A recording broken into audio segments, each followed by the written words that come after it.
Hello everyone, my name is Jack and this is Homebrew Heroes, where I share with you all some homebrew content for the game, Dungeons & Dragons. Today I'll be going over the legendary Commoner class for 5th edition D&D. With this class you could play as those quest-giving, drab-looking, pot-wearing plot devices that totally won't die within the first 5 minutes of your quest. Damn. What? Sorry. Oh, that's nonsense. That's nonsense. If you're interested in this class, the link to it can be found in the description below. With that said, let's begin. Well, follow me then.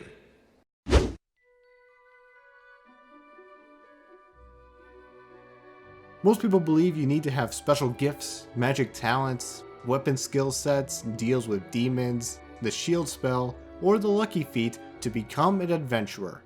But, for some people, all they need is a go-getter attitude and a pitchfork to go out into the world and kill some dragons.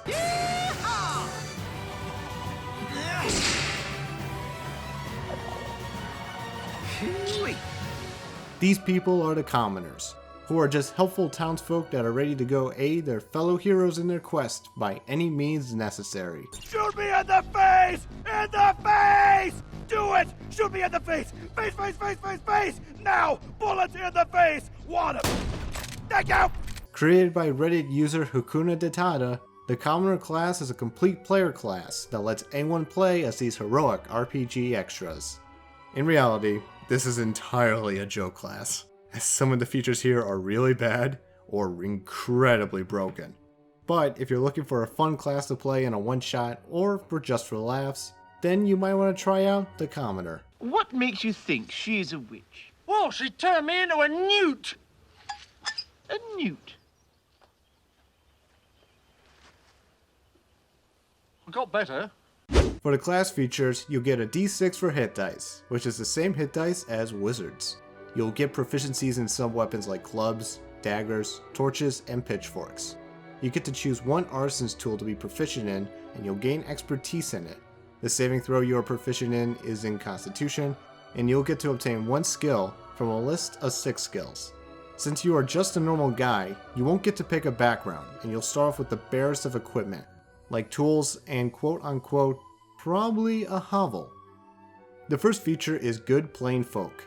This will let you use artisan's tools as weapons, and use expertise with them when you attack with them.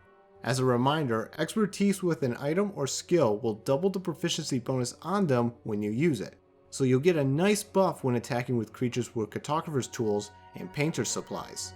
If you want to know what components can be found in each of the artisan's tools, you can find them on page 79 of Xanathar's Guide to Everything. Some components you can use to fight with include a large glass jug, small props, a shoe stand, or a plane. However, the damage die for artisan's tools is 1d4, so it might take a while to kill someone with your favorite tools. Oh, and one more thing. All of your ability scores start out at 10, and can only be increased through magic and feats. So that means the only score that won't be a 0 on your character sheet at level 1 is the one skill you chose and in Constitution saving throws. What a great start. You're so screwed. You'll also get her done at level 1. Your resolve is so high that you'll gain advantage on any d20 roll you make. You can only perform this feature once, then you regain this ability when you improvise as an action. The rules of improvisation can be found on page 193 of the player's handbook, which I didn't even know existed until I saw this class. I thought it was just a fundamental rule to make stuff up in order to survive in D&D. At level 2, you'll gain the Darnedest thing. If you are killed or reduced to 0 hit points, you may tell a story of how the darndest thing just happened that prevented your death.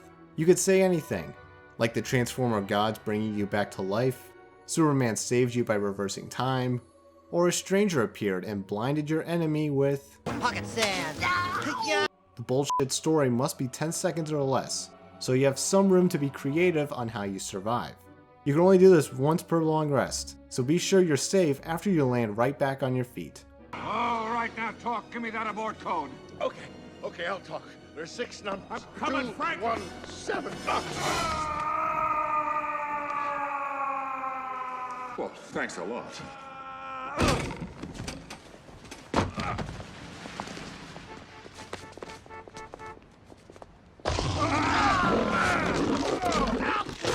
The next feature is Sidekick at level 3, letting you gain some buffs thanks to your new best friends.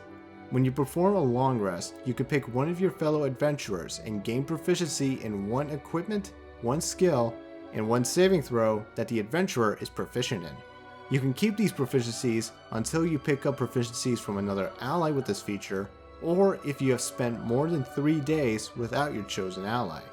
Also at level 3, you'll become a quest giver. Whenever you finish a rest, a bright yellow exclamation mark will appear above your head. No, you can't use it as a weapon or as a light source, which is a shame because that would be awesome.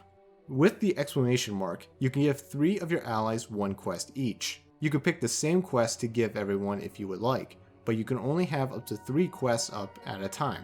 There are 4 types of quests to hand out, and they each grant your ally a powerful boon. Main plot quests will heal you and your ally hit points equal to 1d6 per commoner level that you have. Kill quests grant you and your ally a bonus to all damage rolls whenever you perform the attack or help actions. Resident Evil 4 quests grant you and your ally the benefits of the Warding Bond spell, giving both of you a +1 to AC and resistance to all damage. Boring Lore quest lets you and your ally reroll one roll, such as attack rolls, saving throws, and skill checks, that is relevant to their personalities or flaws. The ability score improvement levels for the commoner is levels 4, 4, 4, and 4, which cannot be used to increase your ability scores. Instead, you'll gain a feat, like the new feat for the commoner called Got the Knack of It. You'll get the knack of how an item works, letting you attune to it and be proficient in it regardless of its prerequisites. You can only have one knacked item at a time, but you can switch it with another item down the road. You should probably get this feature if you're playing as a commoner, since it basically lets you use any badass item that you happen to find, like armor, weapons, staves, rings of power, anything that you want. This isn't broken at all. At level 5, you'll learn the Commoner Combo.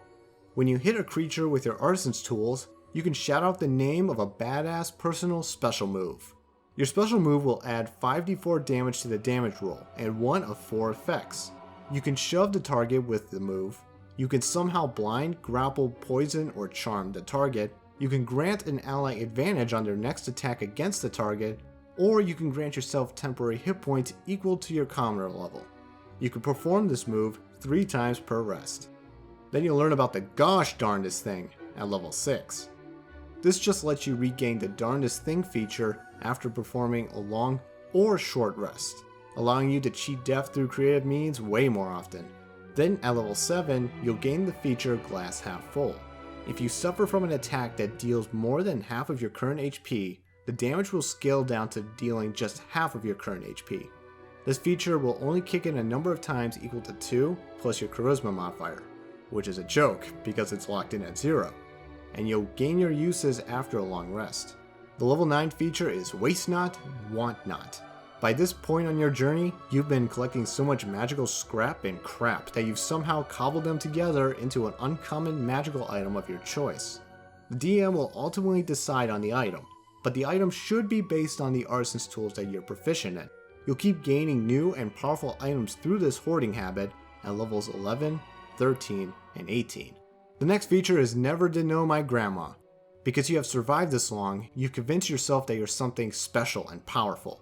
Through this belief, you'll gain one of 3 benefits of your choosing. You can gain proficiency in 1 saving throw and 2 skills, you can have your artisan's tools deal an extra 5d4 damage, and you can use your commoner combo an additional 2 more times. This will stack with your special move, so you can deal 10d4 damage 5 times a day. You can also increase your ability score from 10 to 19, which is a dick move since you can't get 1 more point to make it a 20, but it's a funny dick move, so oh well, let's just move on. At level 14, you'll gain the feature Not Worth Your Time, my lord. Your status as a level 14 commoner can help you avoid the gazes of your enemies. Whenever a creature targets only you for an attack or spell, roll a d4. If it lands on a 1 or a 2, it goes along as normal. If it lands on a 3, however, the creature will switch its sights to one of your allies instead. And if it lands on a 4, the creature will question your existence and get confused. It doesn't say if the creature will just stop their action against you, but I'll just leave it up to the DM to decide their next course of action. The next greatly named title is Didn't Know Grandpa Either. This class is great. This will let you choose another benefit from the Never Did Know My Grandma feature. You can even pick the same one that you previously chose, so you can gain more proficiencies, an extra 5d4 of damage from your arson's tools, or increase one ability score if you're choosing. Then, at level 17, you'll gain the feature Not So Common After All. You've mastered your skills with your arson's tools, which grants you a +3 bonus to all attack, damage, and crafting rolls made with them. You'll also gain a world-class skill that you can do with your arson's tools, but the DM will decide on what that skill will be. Your DM is either going to hate this class, or love it just for its creativity. They might just screw you over with this feature, who knows. The level 19 feature is, whew, take a breather, champ. You realize you're a level 19 commoner in some meta way, granting you the crippling existential crisis condition. Good luck figuring out how to approach this one. And then finally, the capstone feature for the commoner is Big Damn Heroes, sir. At level 20, you can now have up to 8 QuestGiver quests up at a time, instead of 3. This is broken, depending on how you distribute these quests. Leon on Reddit stated that if you only give out kill quests, your allies can be dealing 48 extra damage per attack, even more so if they are a monk or a fighter, going as high as 384 points of damage. That means you can kill a lot of hogs. But in the end, this class is a joke class, letting you create some crazy characters that tell amazing stories and do an insane amount of damage by throwing shit in people's eyes. Shut up! Will you shut up? Ah, now we see the violence inherent in the system. And with that, that was the commoner for Dungeons & Dragons. Let me know in your comments of your thoughts of this class. Would you play as a commoner? What changes would you recommend? What arson's tools would be cool to use with this? Anything like that. I'm not going to ask if this is balanced or not, because it's not. Also, let me know if other homebrew you'd like me to go over in the comments below as well. The link to this class can be found in the description below. Thanks for watching, everyone. Be sure to like and subscribe for more homebrew content and other things common, and only common, like my monotone voice. Till next time, bye.